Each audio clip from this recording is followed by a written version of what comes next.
Lorsqu'un navire de commerce arrive en Nouvelle-Calédonie, il doit obligatoirement faire appel au service de pilotage maritime pour franchir les passes, naviguer dans le lagon et rejoindre son port d'arrivée. Le port de Nouméa est le port d'entrée de la Nouvelle-Calédonie. C'est de là que transitent toutes nos marchandises. Le pilotage maritime est un acteur clé de la sécurité de cet approvisionnement, également garant de notre écosystème. Tout de suite, allons découvrir l'une de leurs missions. J'arrive ici une demi-heure avant le matelot. C'est lui, il nettoie la pilotine pour être propre sur la passerelle. Moi, je fais les niveaux. Ça, c'est le groupe électrogène. C'est bon. Le niveau, il est là, c'est bon. C'est le réducteur. Après, j'ouvre les vannes. C'est ouvert, là. Nous appelle le numéro trafic, canal 16. Comment recevez-vous à vous? Oui, Nodi, nous, un trafic. Bonjour à vous. On va basculer sur le canal 13, s'il vous plaît, unité.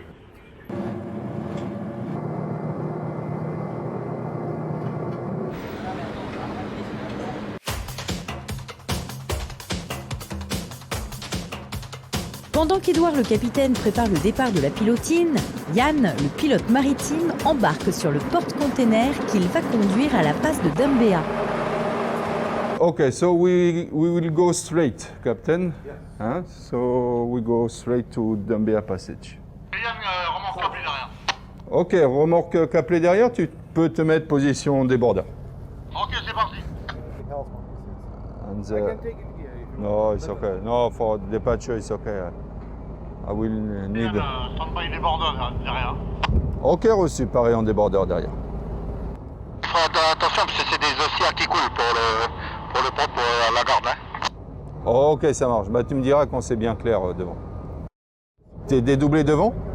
Ouais, il reste plus qu'une pointe, une garde, c'est bon. Ok, et derrière, ils sont presque dédoublés aussi. So, let go everything, Captain.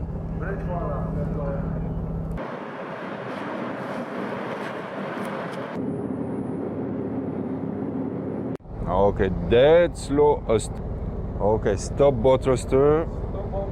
Ok, boat thruster full to starboard. Les remorqueurs, ils sont là pourquoi? C'est parce qu'un navire, il sait naviguer droit avec sa machine, mais il n'a pas forcément les petits propulseurs qu'on voit sur les paquebots, par exemple, sur l'avant, sur l'arrière. C'est-à-dire que bouger un navire en parallèle, c'est très délicat, ou le faire pivoter aussi. Donc on va accrocher des remorqueurs devant, derrière, suivant les bateaux. Des fois, il y en a un, des fois, il y en a deux. Donc on se positionne à la passerelle du navire, c'est la passerelle de commandement où on a à la fois la barre et la machine du navire. Et nous, on est en relation par radio avec les remorqueurs. On va se mettre sur l'aileron, donc c'est la partie qui est déportée du navire, où on va pouvoir avoir la vision de l'ensemble du navire, le flanc du navire qui est posé sur le quai. Et là, en donnant des ordres à la fois aux remorqueurs de tirer ou de pousser, suivant ce qu'on a à faire, à la fois à la machine de mettre en avant, en arrière, plus ou moins fort, et à la barre du navire, on arrive à faire décoller, éviter le navire, le faire tourner sur son point, et après on fait route. Et là, une fois qu'on est en route, on va larguer le remorqueur.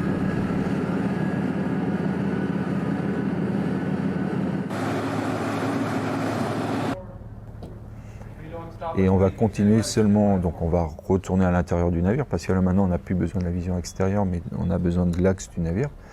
Et là, à l'intérieur du navire, on a donc la barre et la machine, mais on a aussi un radar, on a des GPS, on a des sondeurs, on a des équipements pour le vent, on a pas mal d'équipements. Et on fait route, et donc là on va se servir des alignements ou des caps, hein, et on arrive à sortir le navire de la Grande Rade, plus après on évite les récifs jusqu'à la passe de Dumbéa ou la passe de la Havana. Ça dépend sur quel endroit on sort le navire. Je suis rentré en 1990. Sur la Yes, on voit déjà le bateau. Donc on peut régler par rapport à notre vitesse. Avant, les vieux pilotines, c'était à 9 nœuds. Et puis maintenant, c'est monte à 20 nœuds, largement. On est sur un porte-conteneur de 2500 boîtes, 2500 conteneurs, qui au départ de Nouméa, qui part pour l'Australie, pour Brisbane exactement. Vraiment 224. Yes. Et maintenant, on se dirige vers la passe de Dombéa. Et avant d'arriver à la passe, on va débarquer du navire, on va laisser le capitaine reprendre les commandes pour finir sa navigation.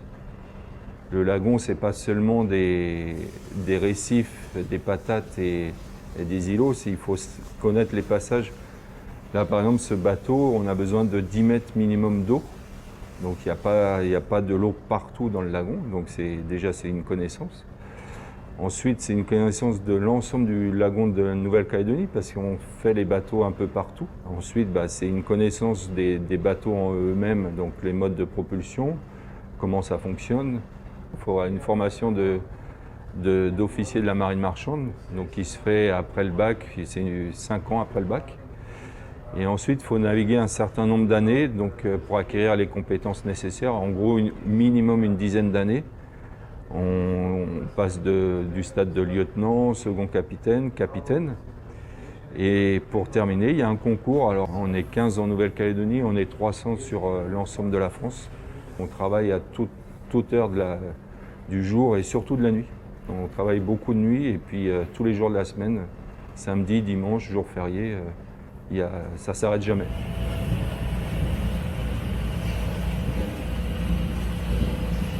Ok, on va se préparer à descendre.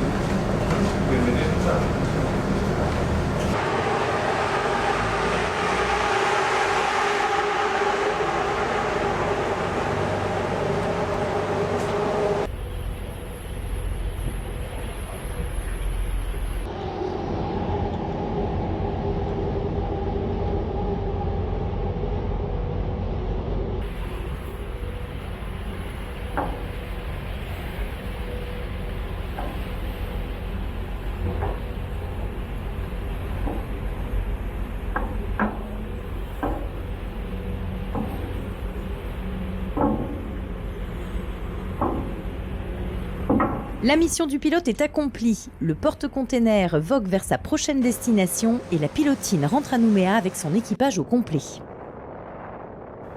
Celle-là, ça passe mieux.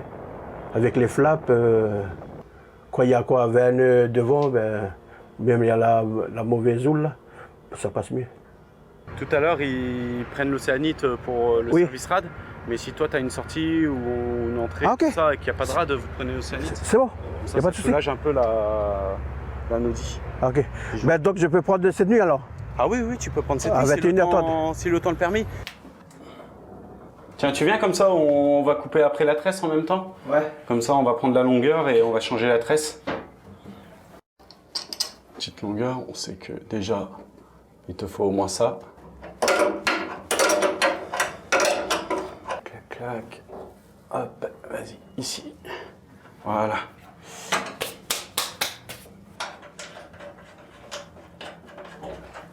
La réparation qu'on fait, en fait, c'est tout simplement une tresse de masse qui nous permet de faire une continuité entre notre safran et notre anode sacrificielle, qui permet justement de ne pas abîmer notre safran, car le zinc comporte une matière plus tendre que le bronze et qui permet d'être attaqué en premier par l'électrolyse qui est émise dans l'eau. Dès qu'on a un bateau, il faut garder un entretien régulier. On n'est pas que dans la mécanique, on peut très bien faire de l'électricité, on peut très bien faire de l'électronique, de la chaudronnerie, des soudures, donc c'est assez complet. Ça se fait principalement en interne, afin de pouvoir faire des économies déjà sur la maintenance. C'est aussi une question d'organisation et de garantir aussi une fiabilité des pilotines afin d'assurer nos missions. Le premier pilote officiel, c'est 1857, John Oliver. C'est un Australien. Les premiers navires sont les navires centraliers qui sont venus de plus en plus régulièrement. Et avec tous les récifs et tout ça, ils ont vite trouvé le besoin d'avoir un pilote qui connaisse bien la zone. Donc il exerçait, alors ça se passait plus dans le sud de l'île des Pins jusqu'au canal Woodin. Et d'ailleurs, ce pilote, il est enterré, c'est la tombe la plus vieille qu'on connaisse d'ailleurs, sur l'îlot Cazé. À l'époque, les bateaux à moteur n'étaient pas courants.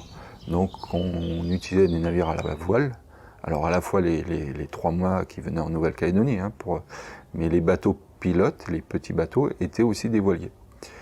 Et pour que ce soit plus facile, parce qu'en termes de temps c'est conséquent, la station de pilotage se trouvait sur l'îlot Amédée, à côté du phare. Et donc les pilotes habitaient sur l'îlot, donc il y avait du monde à l'époque, puisqu'il y avait aussi le phare qui était habité, faisaient rentrer les navires à la passe de Boulary, et une fois que le navire avait franchi les passes, le récif Tabou, et il le mettait cap vers l'îlomètre, et de là, le premier pilote débarquait, un deuxième pilote rembarquait au niveau de l'îlomètre pour le rentrer jusqu'à Nouméa. Donc c'était encore plus de travail, plus de main-d'œuvre. Et puis il faut imaginer que s'approcher d'un gros navire avec un petit voilier, c'était aussi un métier sportif et avec des compétences au niveau voile très hautes. On a une vingtaine de ports et rades, parce qu'on fait tous les ports et les centres miniers. Donc c'est très conséquent par rapport à un port classique où il y a un seul quai, ou plusieurs quais mais au même endroit, si on parle de Sydney par exemple. Là nous on a vraiment l'étendue de la Calédonie où on sert jusqu'aux îles Loyauté, on envoie des pilotes. Et les principales activités qu'on a en Calédonie, c'est le nickel forcément, c'est l'export de minerai de nickel ou le minerai de nickel qu'on ramène jusqu'à Nouméa. La deuxième très grosse activité, qui est un peu plus ralentie, mais c'est la croisière. Et la troisième activité, c'est l'avitaillement en denrées générales, donc les porte-conteneurs, le pétrole pour la consommation de l'île. Alors pour la Nouvelle-Calédonie, on pilote tous les navires qui font plus de 60 mètres, sauf une exception pour les caboteurs locaux, où c'est jusqu'à 80 mètres, c'est les bateaux des îles. C'est la taille maximale, après on ne peut plus mettre plus gros. Mais entre guillemets, c'est tous les navires étrangers de commerce qui font plus de 60 mètres, il y a un pilote à bord. Actuellement, on a 4 bateaux pilotes qui nous appartiennent. On appelle ça des pilotines. C'est des bateaux qui sont de très haute technologie, qui sont auto-redressables, c'est-à-dire même si la pilotine se retourne, elle va se redresser automatiquement. C'est le même principe qu'à la SNSM par exemple. C'est une carène qui est étudiée pour ça. Ensuite, quand on est sur la côte ouest, à Vavuto, à Poum, à Kumak, on utilise des pilotines en sous-traitance. Voilà. Donc on a des prestataires dans le nord, à Nepui, à Kumak et Vavuto, où ce sont des semi-rigides assez conséquents, mais ça reste assez rodéo quand même. Voilà. Après on utilise aussi, on a des hélicoptères, donc là c'est de la sous-traitance. Alors là c'est plutôt sur les minéraliers, comme c'est des navires larges, on a la place pour se poser directement avec l'hélicoptère sur le bateau. Et le troisième moyen qu'on utilise fréquemment, c'est des avions. Alors ce sont des petits avions, c'est des avions de 4 places, mais qui nous permettent d'aller rapidement pour servir un navire qui n'était pas prévu ou qui s'annonce au dernier moment. Les avions appartiennent au pilotage maritime. On a des pilotes d'avions qui sont embauchés et ça nous permet d'être très, très réactifs à toute demande sur brousse ou dans les îles. On a de la chance, c'est vraiment une nuit là. Tu vois, il n'y a pas un pet de vent. On a un ciel dégagé, la pleine lune qui brille comme un soleil. Donc là on est vernis quoi. Comme il est resté dans le hangar pendant plusieurs semaines, il faut que je mette à jour sa base de données. Avec leurs collègues des Evazan, les pilotes d'avion du pilotage maritime sont les seuls à voler de nuit depuis l'aérodrome de Magenta. Il est 18h30 et Sébastien prépare soigneusement l'avion pour un vol vers Koné. Une fois sur place, le pilote maritime conduira un minéralier dans le port de Vavuto. On fait ça avant chaque vol et donc on repasse en revue tout l'état extérieur de l'avion. Là j'ai bien du carburant. Voilà, donc est-ce que il va pas manquer une vis, un boulon, est-ce que voilà, les jeux que je dois avoir sur telle ou telle partie de l'avion, il est cohérent, est-ce que j'ai pas un vérin qui fuit, un amortisseur qui est à plat, tout ce qui est anormal, ça fera l'objet d'un doute et donc d'un report du vol. Voilà, donc là on est prêt, on n'a plus qu'à attendre le pilote maritime avec qui on a rendez-vous dans 5 minutes.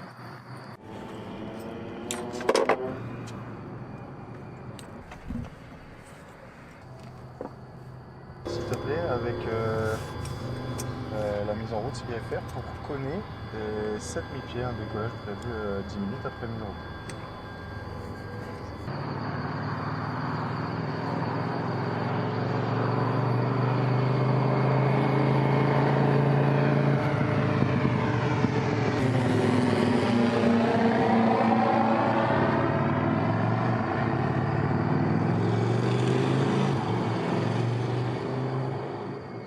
On a nous la particularité de voler à des heures un peu spéciales.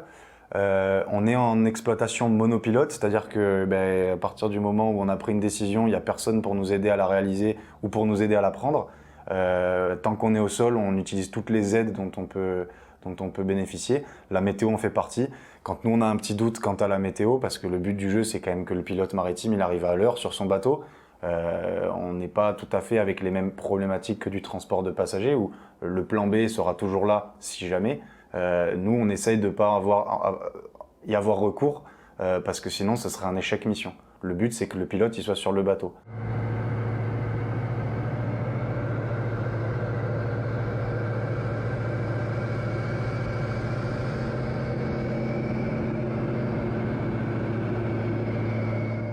Donc on part de Magenta 100% du temps. Et ensuite on dessert Koné et Koumak. Ce sont nos deux principaux aérodromes. À l'époque où il y avait les paquebots, avant la crise Covid, on desservait également Lifou, Marais et l'île des Pins. Mais voilà, ça fait 1 an que ces destinations sont en stand-by, on va dire. Sur les aérodromes de Koné et Koumak, là, il n'y a jamais personne. On n'a jamais de contrôleur. Donc on atterrit en faisant de l'auto-information, ce qu'on appelle. Donc on se présente à la radio, on dit d'où on vient, où on va, qui on est, nos intentions sur le terrain. Mais c'est ce qu'on appelle de l'auto-information. Donc c'est pas grave, ça se fait assez fréquemment. Mais c'est juste que c'est nous qui assurons notre propre sécurité. On n'a pas un contrôleur qui nous espace de notre trafic, etc. Bon, la nuit, je vais vous dire, c'est assez rare, ou même en journée. On a les ULM sur Koné souvent, mais ça se passe très bien, on arrive à se séparer, etc. Donc c'est pas une contrainte qui est personne sur un aérodrome.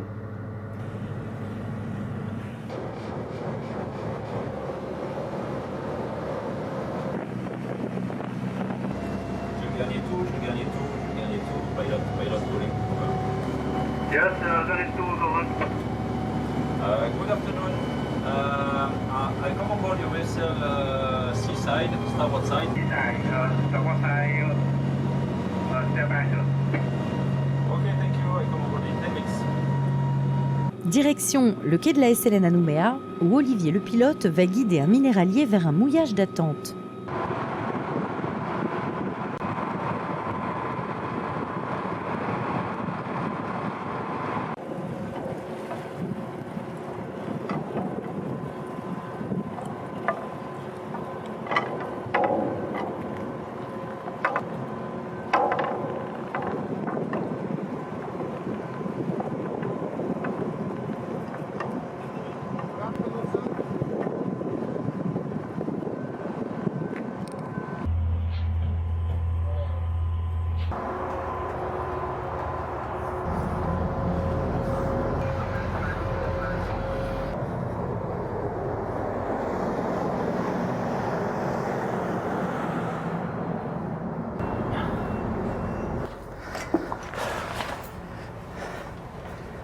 Everything is ready?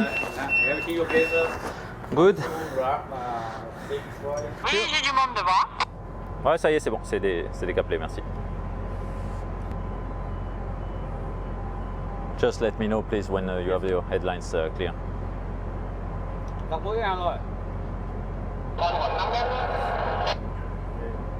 All headline clear, sir. Okay, let go everything, please. Yes, sir. Sylvie, c'est bon, on largue tout? Ok, monsieur, on largue tout.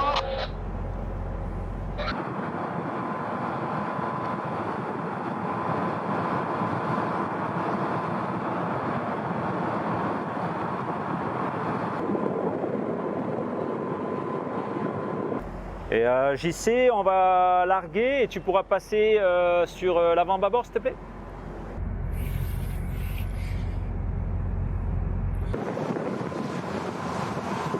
Stop engine. Stop engine. Yes. Là, on va au mouillage. Ça permet de laisser le quai libre pour le prochain navire qui va arriver. Ok, Captain, good position. Let's go. Porte encore, please. Dead slow ahead, please. Dead slow ahead, please. Yes. Ça arrive qu'ils partent 3 heures après. En fait, ça dépend. Ils calculent l'heure de départ pour avoir la bonne heure à l'arrivée dans la passe au petit jour le lendemain matin. Dead slow ahead, thank you. Oui, ça, le pilotage est obligatoire, quel que soit le mouvement. Il n'y a pas forcément de difficulté. Il peut y avoir un problème, on va dire plutôt un risque de collision. Au départ du quai de la SLN, on a un risque d'échouement. Donc il y a toujours un risque, ou même une avarie sur le navire, que ce soit au niveau de la propulsion ou une avarie de barre.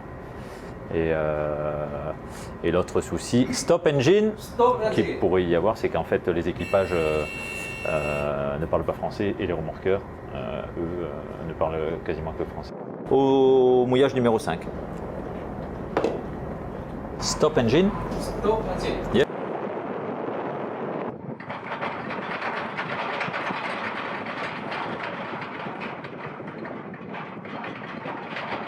Océanite du Jules Garnier 2. Oui, j'écoute. Bah écoute, on a terminé, on va pas tarder à descendre.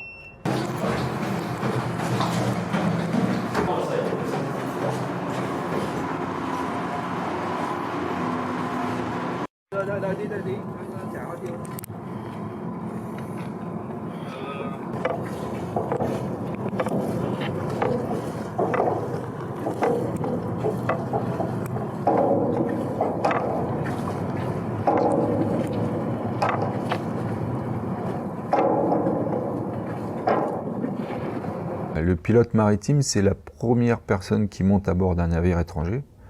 Parfois, c'est la seule, parce que les bateaux ne sont pas contrôlés physiquement. Ils sont contrôlés, mais pas forcément physiquement par les autorités, que ce soit immigration, sanitaire, douanière.